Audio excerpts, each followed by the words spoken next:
Ci fu un periodo della mia vita, avevo solo 5 anni, in cui per ragioni che non sto a raccontare, ma dovetti vivere senza la mamma e senza il papà, però adottato dai nonni. E io avevo un nonno che era un affabulatore, era un elfo dei boschi e, e mi portava in questo periodo tristissimo da una parte e meraviglioso dall'altra, in esplorazioni magiche, veramente le tane delle volpi, la pestata del tasso. E poi lui si inventava le cose, per cui io le vedevo, queste fate d'acqua che noi chiamiamo le aganes e che vivono nelle pozze delle acque del tagliamento e che hanno questi capelli lunghissimi che ogni tanto si intercettano a pelo dell'acqua e se non stai attento ti avvinghiano e ti portano sotto il letto del fiume e ti uccidono solleticandoti. E le sentivo sogghignare nel buio, ovviamente, avevo una paura terribile. Lui diceva che assomigliavano alla nonna, poi io questo non ho, non ho mai avuto modo eh, di, di comprovarlo, ecco, però sì, quello è un ricordo meraviglioso, perché è quella l'età in cui noi siamo capaci ancora davvero non di immaginare, ma di vedere un mondo che nasce dalle leggende, dalle tradizioni, dai sogni ed è ancora dentro di noi. Ed è un periodo in cui siamo ancora in risonanza con il tutto, quindi è quello che gli antichi potrebbero chiamare un periodo panico. E ho molta nostalgia, per quanto fosse un periodo doloroso, per fortuna superato bene, ma ho molta nostalgia di quei giorni perché forse hanno anche contribuito a creare quel tessuto che poi fa parte, no, della nostra esistenza, che forse magari anche ci spinge a diventare degli insegnanti che vogliono raccontare storie. E mi piacciono quelle storie. Spero di non aver perso parte di quella connotazione là.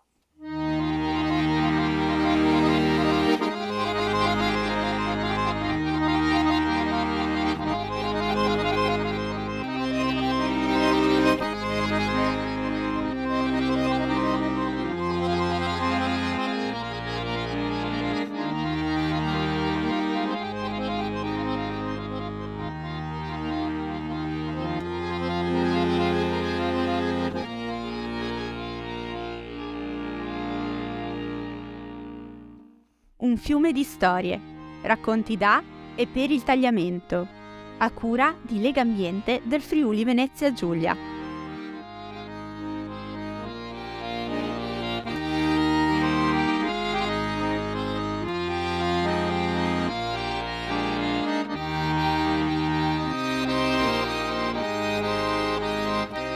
Angelo Floramo è dottore in storia con una tesi di filologia latina medievale e insegna materie letterarie al Magrini Marchetti di Gemona.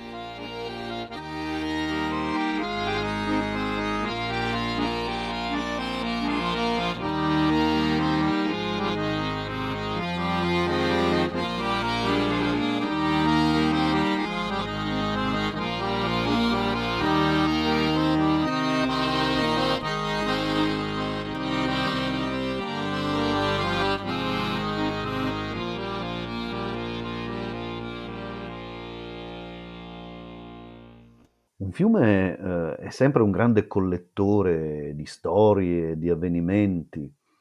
In molte cronache viene definita una via azzurra capace di mettere in comunione, in connessione, in comunicazione territori molto lontani tra di loro. E quindi è sicuramente una strada sulla quale nei secoli passano idee, miti, popolazioni, tutta una serie di sedimentazioni che uniscono invece che dividere. È curioso pensare come il concetto di popolazioni rivali, quindi quelle che vivono sulle rive opposte, poi si sia radicato nella nostra memoria, nella nostra immaginazione, nel nostro sentire collettivo come oppositivo. In realtà il fiume non lo è mai stato, è sempre stato un grande bacino che ha permesso ad un territorio di intridersi di quella linfa vitale che è l'acqua, ma ha anche permesso di fluitare merci e assieme alle merci anche gli accenti, le lingue, le tradizioni, le leggende, gli dei.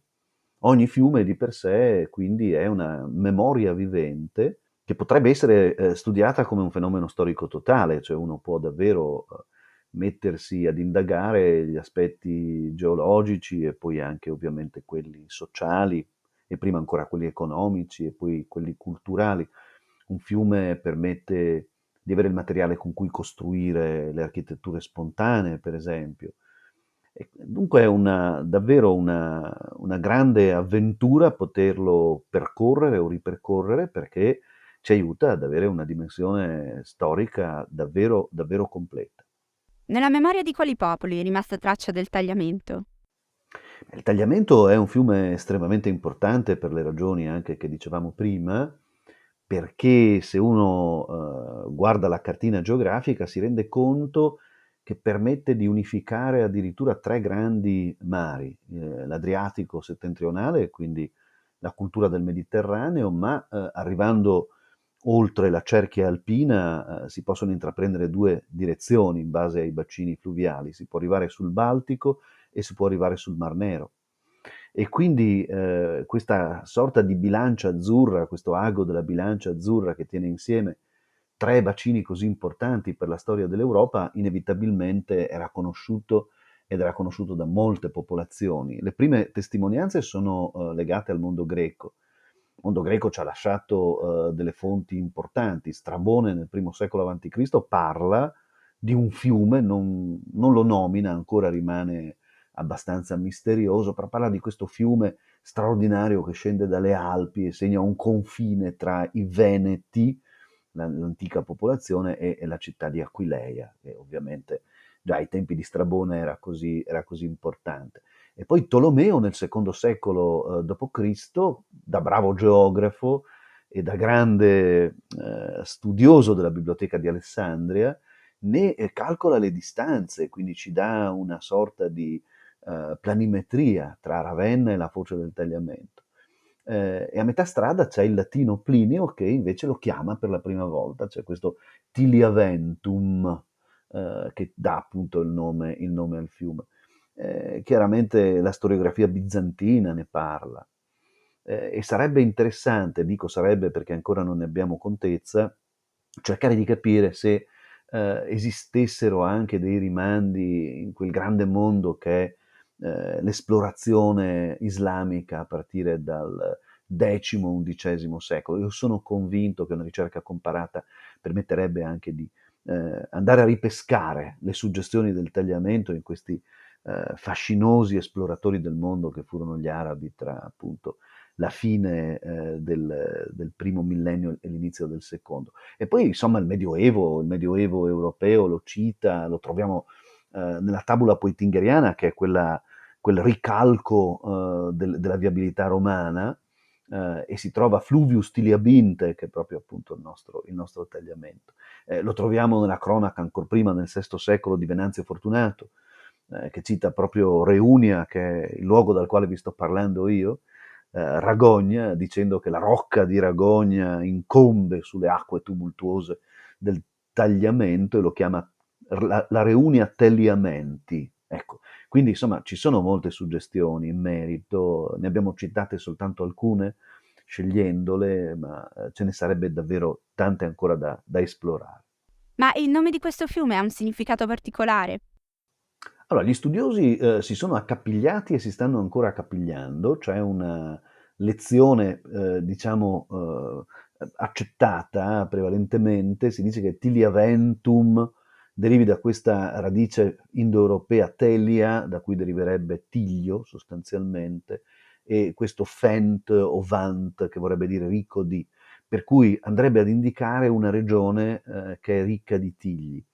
E questa è proprio l'accezione che ormai è stata acquisita. Però, c'è stato un personaggio molto curioso nella nostra storia, ed è straordinario Semeraro, che fu anche bibliotecario alla Laurenziana di Firenze, ed era un linguista incredibile che pubblicò dei dizionari etimologici, era un conoscitore delle lingue cosiddette proto-indoeuropee, poi le comparava tra di loro e scoprì questo talimu che deriva dall'accadico, che è un po' la culla poi delle lingue proto-indoeuropee, che vuol dire fratello maggiore. E a me piace tantissimo questa definizione di tagliamento, molto di più che terra piena di tigli, che insomma lascia il vento che trova invece che il tempo che trova.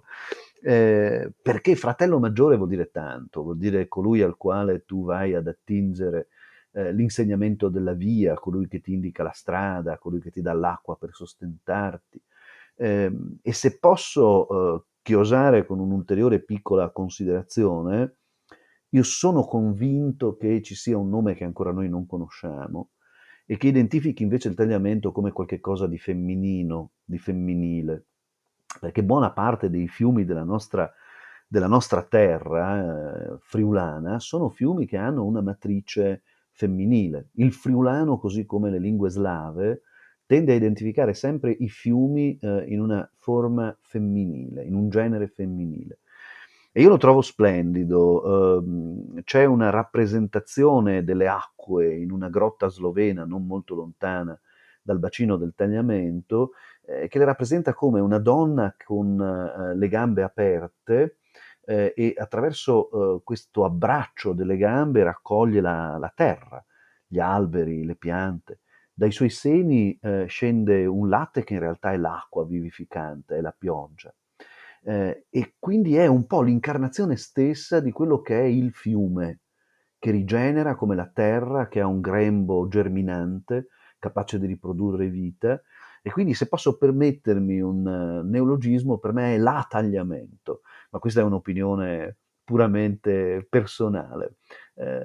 Se dovessimo insomma in qualche modo ricalcarne il nome sugli altri idronimi che sono tutti femminili nel mondo friulano e nel mondo slavo. Quindi chissà che insomma una volta una ricerca d'archivio più accurata non venga fuori che c'è anche questo aspetto matriarcale al quale io credo parecchio, credo tanto.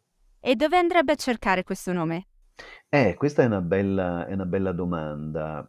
Il friulano è la più orientale di tutte le lingue ladine ed è quella che si è contaminata di più con gli idiomi slavi, che innervano anche buona parte del territorio friulano. E quindi io andrei a cercare sicuramente nelle raccolte archivistiche o statutarie, in quella massa enorme di documenti medievali che ancora non sono stati compulsati, non sono stati analizzati come dovrebbero, e in cui molto spesso i notari andavano appunto a notare, ed era quello il loro mestiere, il modo in cui le popolazioni chiamavano i fiumi, le terre, le creste delle montagne, le colline, quella che si chiama un po' la microtoponomastica, ma così come c'è una microtoponomastica c'è anche una micro definizione degli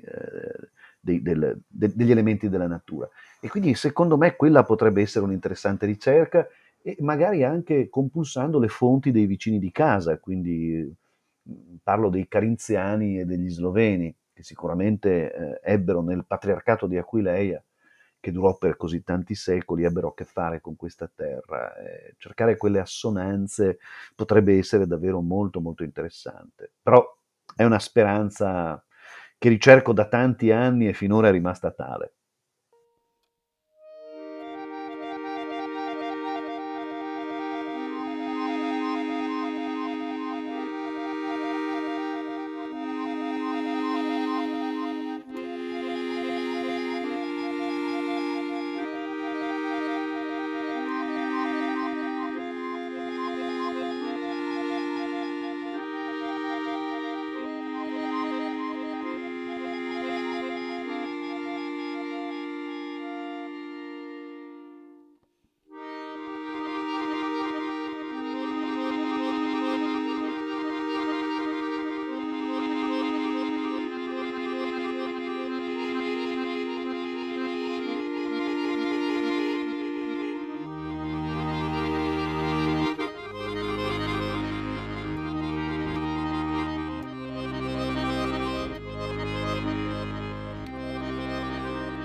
Se dovessimo scegliere un numero simbolico di momenti storici importanti, facciamo 3, quali sceglierebbe?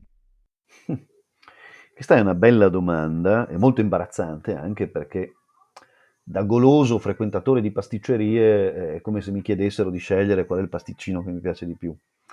Però ecco, magari andando a ritroso, potrei dirle, seconda guerra mondiale, siamo nel 1944, ci sono anche delle immagini interessantissime che ritraggono questa testimonianza storica.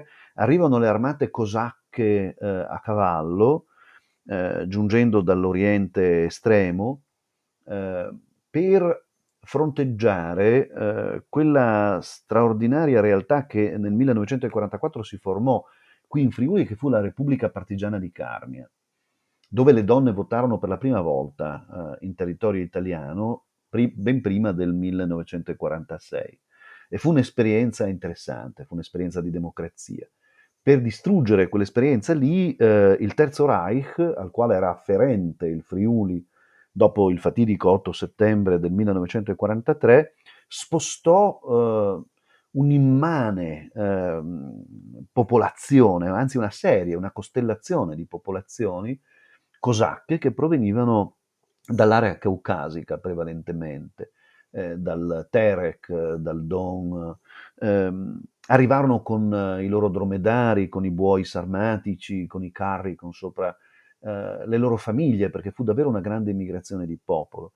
E come spesso la storia insegna, nella tragicità di quei momenti, si venne a creare comunque un'intersezione forte di scontro certamente, però poi anche di riconoscimento delle reciproche fragilità tra la popolazione friulana e carnica che venne invasa da queste popolazioni e le popolazioni medesime. Fu una storia tragica perché alla fine della guerra furono riconsegnati da Churchill nelle mani di Stalin e molti di loro, pur di non subire un destino che sarebbe stato certamente atroce, si gettarono con i carri nelle acque della Drava e della Sava, una volta superato il contorno delle Alpi. Però molti contadini, molti boscaioli friulani tennero i figli di costoro nelle loro case, fingendo che fossero i propri. E quindi io lo trovo profondamente, profondamente forte questo racconto e ci sono appunto queste fotografie in bianco e nero che fanno vedere questa armata a cavallo, fascinosa e terribile per tanti anche aspetti, perché ovviamente era un'armata di invasione, però ecco, è molto straniante pensare che ancora nel 1944 le nostre terre venissero attraversate così da questi popoli tanto lontani e che si intersecarono ovviamente nel nostro destino, lasciarono qualche traccia ancora nella memoria, chiaramente, e negli archivi. E poi tornando ancora indietro, il tagliamento fu, alla pari del Carso, un terribile scenario della Prima Guerra Mondiale. Le battaglie del tagliamento furono battaglie che insanguinarono un'Europa in cui la meglio gioventù, come avrebbe detto Pierpaolo Pasolini, uccise se stessa.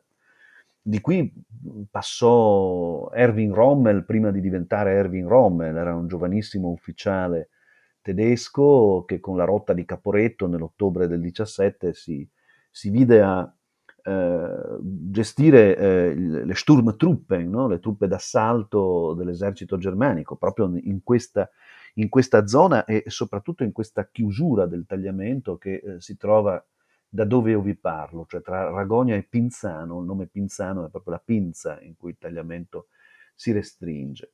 E poi andrei vertiginosamente indietro, andrei ai tempi del grande magistero di Aquileia, fondazione della colonia romana nel 181 avanti Cristo, però insomma la lenta avanzata poi dei coloni lungo le assi viarie che poi i romani costruirono attorno alle sponde del tagliamento e che si sovrapposero a culture precedenti, molto più antiche, ma trovarono nel tagliamento la meraviglia di quelle pietre enormi che permisero poi di costruire non solo i borghi murati, ma le grandi pievi che caratterizzano anche la pietà e l'arte e le tradizioni di questa nostra terra friulana. Mi piace pensare che i borghi e le pievi siano cresciute grazie ai grandi sassi del tagliamento, e quindi questo loro biancheggiare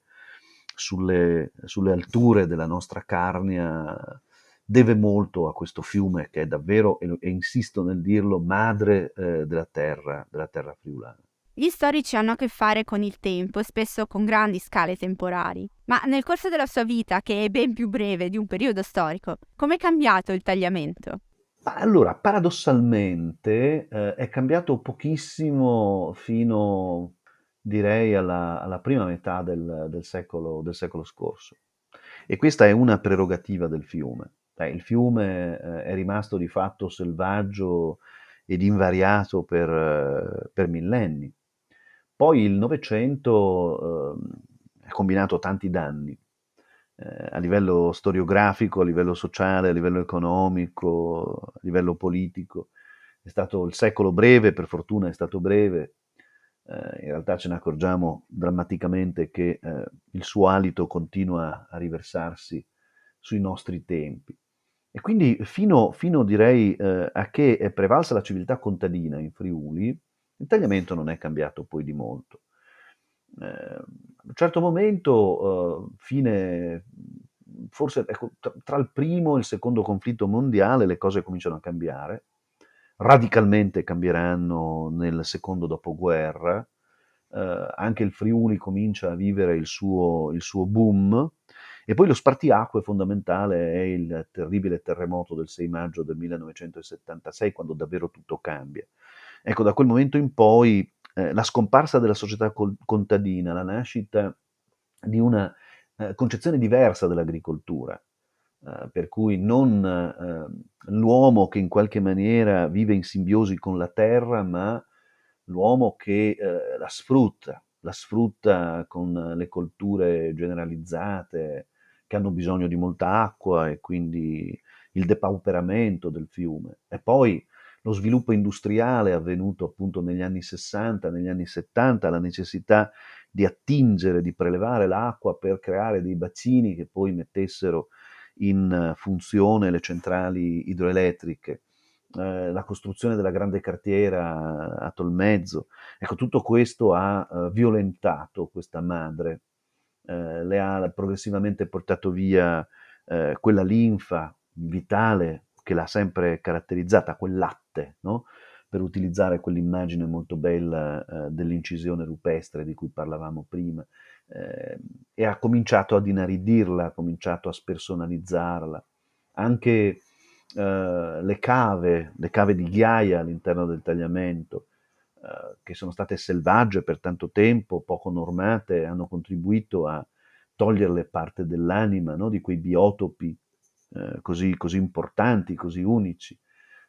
E adesso la folle proposta che ritorna, insomma, di imbrigliarla questa madre con le mordacchie di cemento, pone in evidenza quanto davvero abbiamo perduto quel senso di integrazione tra noi e la terra e l'acqua, che ne è ovviamente la vita.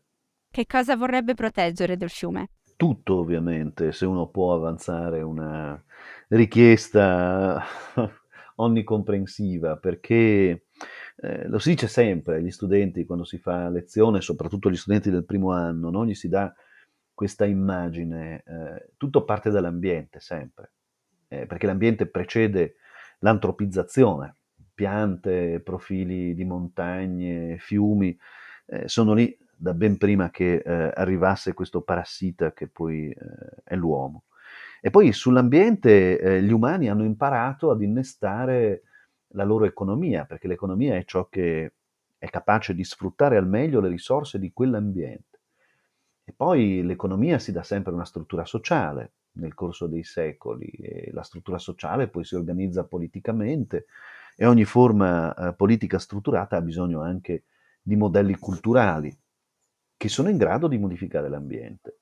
E quindi tutta questa catena inevitabilmente riparte. Sta a noi trasformarla in un circolo vizioso o in un circolo virtuoso.